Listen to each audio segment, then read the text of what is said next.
Boom, boom. How's it going? It is I again, your boy TJ, and Taurai Jack here from M5 Property Addicts. And I am that guy who is doing real estate property in South Africa, and we do this for our passive income.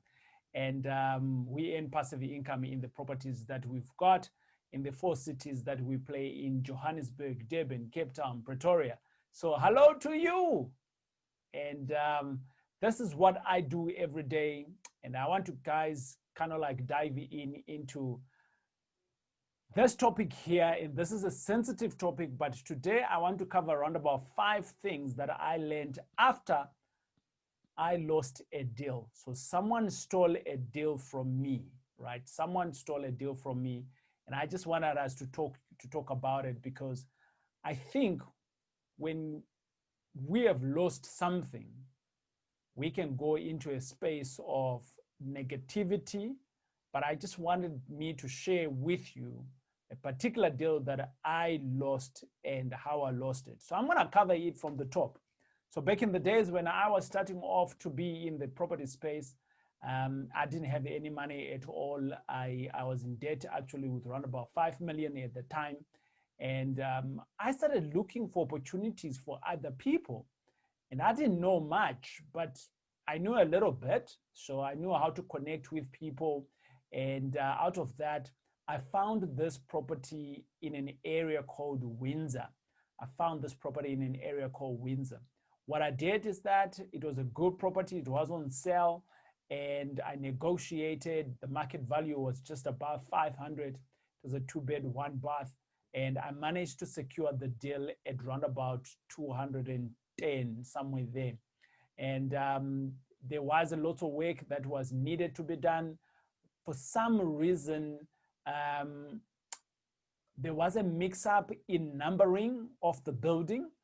So the door number together with the number on the title deed were different. And this guy actually used to own a number of units in that building. And the numbering that was on the title deed was actually of a unit that didn't need lots of work to be done. So with that, we only figured out a couple of months later in it. So what I saw and what I managed to get was 2 different things. But before I actually got the property, I actually didn't get it in the end because someone stole it from me. But I want to give you here the background so that you understand. What happened is I went out and I put in an offer on the property.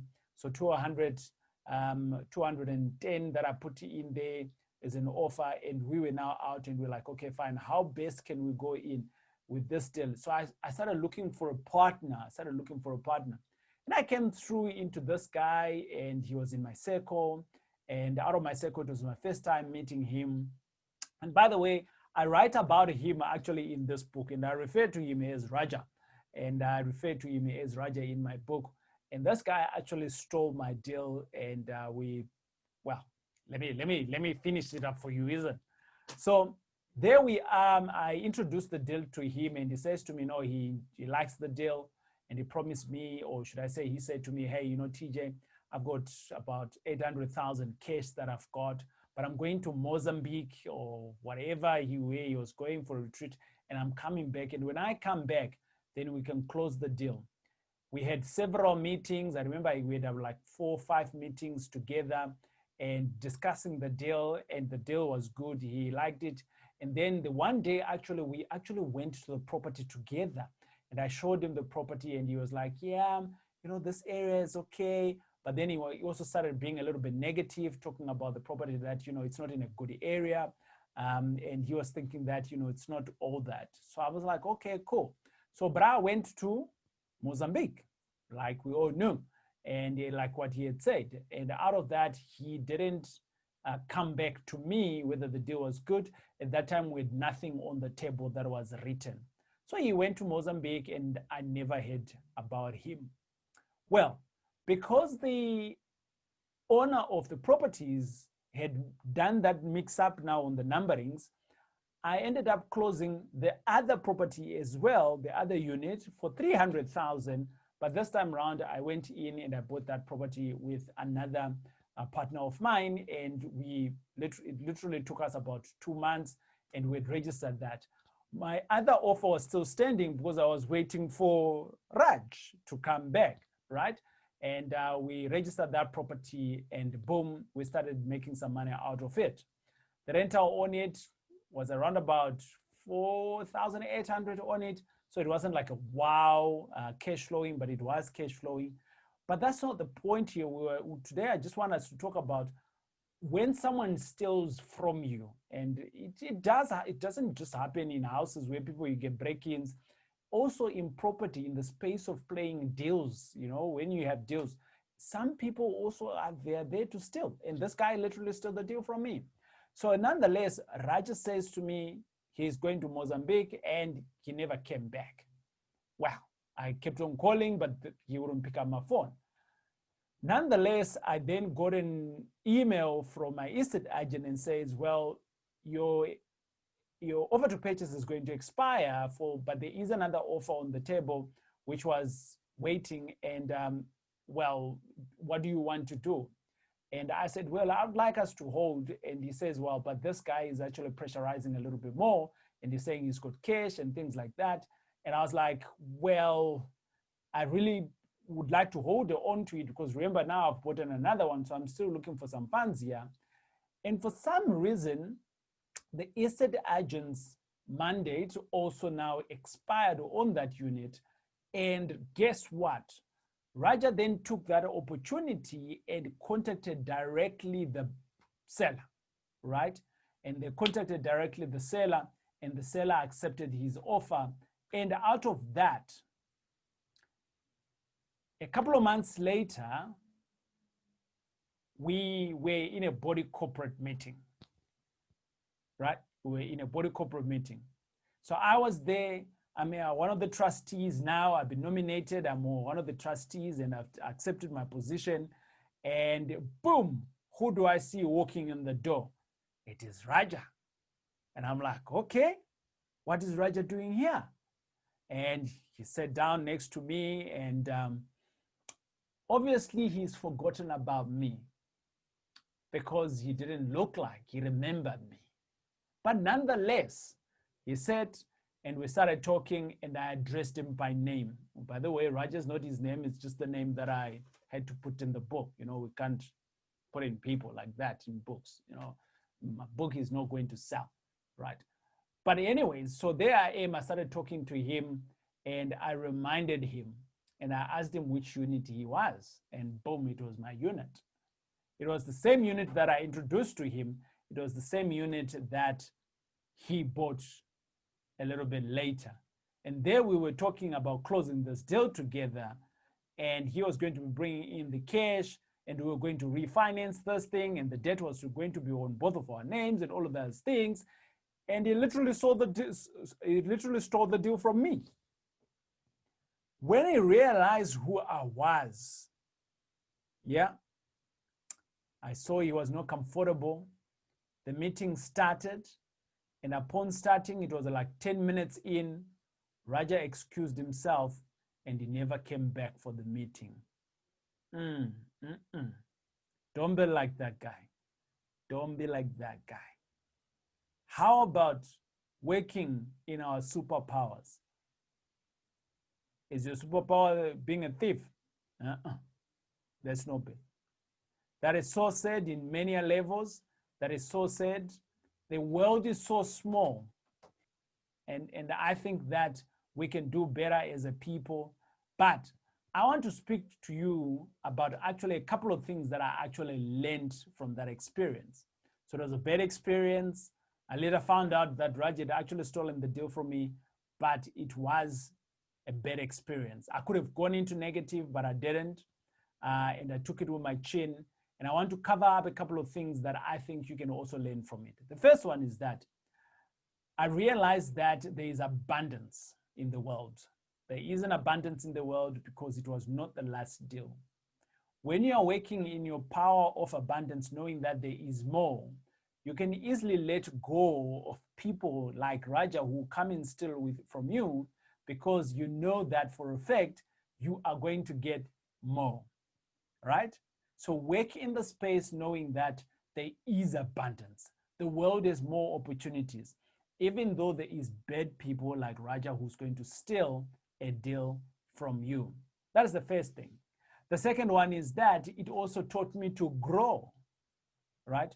I was able to grow from that experience, and out of it, I was then able to say, well, if I'm dealing in abundance, right, how best can I grow bigger and bigger than the likes of Raja, right? So it was now about me, what I can do, because I can't do anything with what Raja has done to me. I could play victim, but then what, right? So the idea here is work with what you can control, and out of it, you can then improve yourself to grow you. That was one of my other learning there. The third thing that I learned is that don't trust anyone. Don't trust anyone, especially where there is no documentation, with people that will promise you the world. They will promise you they're going to do this. They'll promise you that they promise you that they've got this money. So show me where the deals are, or show me where the opportunities are, right? What I've now learned is that in everything that I do, our expectations are clearly documented, and our expectations are clear between the two parties, what is going to happen, so that if something goes wrong, I got somewhere to fall back on. And that was one of my hard lessons there, but we learn as we grow. Okay. The next point is that you can actually work with like-minded people, right? But it doesn't mean that like-minded people will not steal from you. What I'm trying to say here is that you can work with like-minded people from a point of view, if you're working with people that are like-minded to you, chances are that behavior or that trait, they don't have it. But for some people, they might have something in the closet and then they're wanting to be like-minded to you. So the more you are going to be working with people that are like-minded to you, and you know for a fact what they stand for, you know for a fact what they are all about, you know for a fact what they stand for, what they are all about, their character, and all of those things, you will be able to smell those people that you don't want to work with. And you need to guard that. What happens is that when you start knowing that that person is toxic, in the first couple of days, when they're saying that they've got 1 million, they got 10 million, you are going to be enticed to want to work with them. But when you know, and your gut is there, right?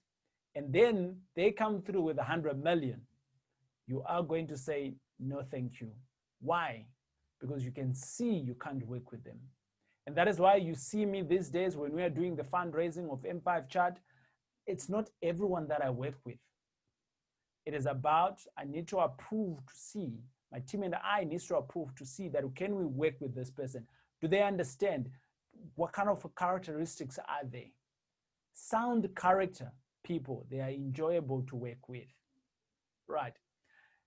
The next point is that it's not about money, actually. I didn't sulk about losing this deal, but I actually realized that I could have gotten through this money. When I met him in the body corporate meeting, I was not, well, maybe my samurai sword could have come out, but look, I didn't do that. I remained calm. I engaged him.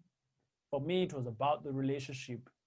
And out of that, he actually realized the wrongdoings. His conscience kicked in, and his conscience couldn't hold up, and he ran for the hills. He had traveled all the way, I think he's from Pretoria.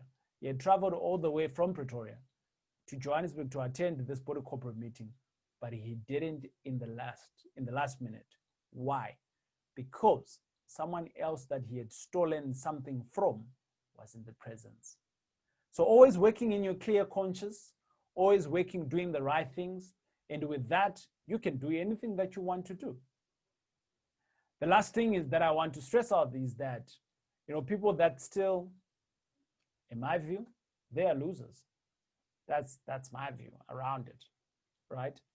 But this is not about the deal that I lost This is not about the money that I lost. It is about the learnings that I got whilst I was going through that. I didn't call him to attack him. I didn't unleash lawyers on him. There's lots of things that I didn't do. Why? I just let it go.